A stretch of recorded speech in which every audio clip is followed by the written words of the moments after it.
हाँ तो मेरे प्यारे बच्चों, आज जो है हम नेशनल इनकम क्विक रिवीजन करेंगे क्योंकि पेपर जो है बहुत पास में है, ठीक है ना। बिल्कुल पेपर में जो चीज़ें आने वाली है ना उन चीज़ों को पढ़ेंगे, फालतू की चीज़ें नहीं पढ़ेंगे। कुछ बातें मैं लिख कर रखूँगा पहले से एडवांस में, कोशिश करना एक ही बार में इनको मतलब कंप्लीट करने की, ठीक है ना भाई। तो देखो जैसे नेशनल इनकम में सिलेबस बताने की ज़रूरत है नहीं तुम्हें, क्योंकि वो तुम पूरे साल भर पढ़ चुके हो, ठीक है भाई। आशीष, पहला हमारा टॉपिक क्या होता है भाई? Types of goods. National income है, लेकिन देखो नेशनल इनकम के अंदर हमें सबसे पहले किसके बारे में बात करनी है? टाइप्स ऑफ गुड्स के बारे में, ठीक है।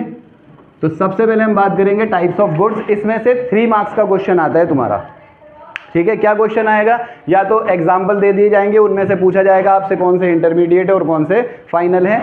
इंटरमीडिएट गुड्स हिंदी वालों के लिए बता देता हूँ मैं, ये मध्यवर्ती वस्तुएं हैं, और ये जो है ये कौन सी वाली हैं? ये अंतिम वस्तुएं हैं, ठीक है ना। तो इनको ध्यान रखना, अभी फिलहाल इंग्लिश में ही ध्यान रखना। याद तो है ना तुम्हें हिंदी वालों को? ठीक है, चलो हम बात करते हैं कंज्यूमर गुड्स की। कंज्यूमर गुड्स कौन सी हैं?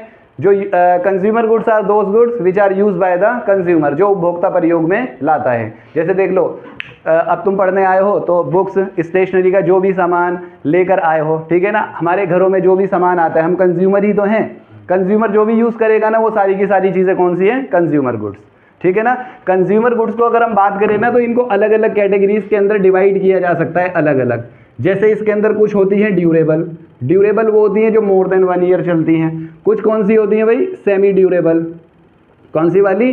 Semi durable. ये कौन सी होती हैं? जो विद इन ए ईयर, 1 साल से थोड़ा कम या ज़्यादा 2-3 मंथ्स वगैरह के लिए चल जाती हैं। अब जैसे आपकी बुक्स है, कितने साल चलाते हो? 1 साल। रजिस्टर है, चल जाते हैं 1 साल में, 2-3 साल, है ना। कपड़े होते हैं कुछ ऐसे जो हम 1 साल के अंदर अंदर चेंज कर देते हैं, एक्सचेंज कर देते हैं, बदल देते हैं, ठीक है। इसके अलावा क्या होते हैं? इसके अंदर अलावा एक और होता है जी नॉन ड्यूरेबल। और नॉन ड्यूरेबल का मतलब क्या होता है कि जो एक प्रयोग की वस्तुएं हैं, जिनको एक बार प्रयोग करने पर वो ख़त्म हो जाती हैं। खाने पीने की जितनी भी चीज़ें हैं ना भाई, वो सारी की सारी क्या हैं? नॉन ड्यूरेबल हैं, वो गैर टिकाऊ वस्तुएं हैं, ठीक है ना। घर में मिल्क आता है सभी के, मिल्क चाय बनाकर पीते हैं, तो चाय बनाकर पी ली, मिल्क खत्म हो गया। दूध ऐसे ही पी लिया तो दूध भी खत्म हो गया। एक बार यूज़ करने के बाद वो क्या हो गया? खत्म हो जाती है। इन तीनों के अलावा ना इसके अंदर है ना सर्विसेज को भी जोड़ दिया जाता है, क्योंकि जो कंज्यूमर है ना वो सर्विसेज को भी यूज़ करता है, ठीक है ना। अब जैसे आप लोग मुझसे पढ़ रहे हो तो मुझसे क्या ले रहे हो? मुझसे मेरी सर्विसेज ले रहे हो, ठीक है ना।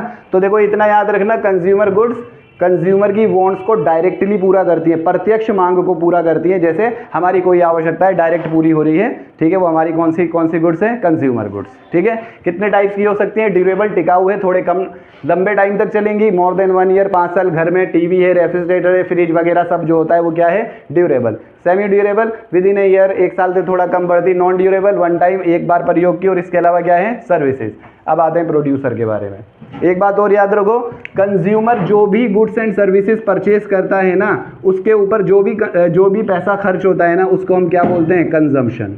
क्या बोलते हैं? कंजम्पशन। छोड़ दो, हटा दो, लगा दो, मैं यहीं से उसे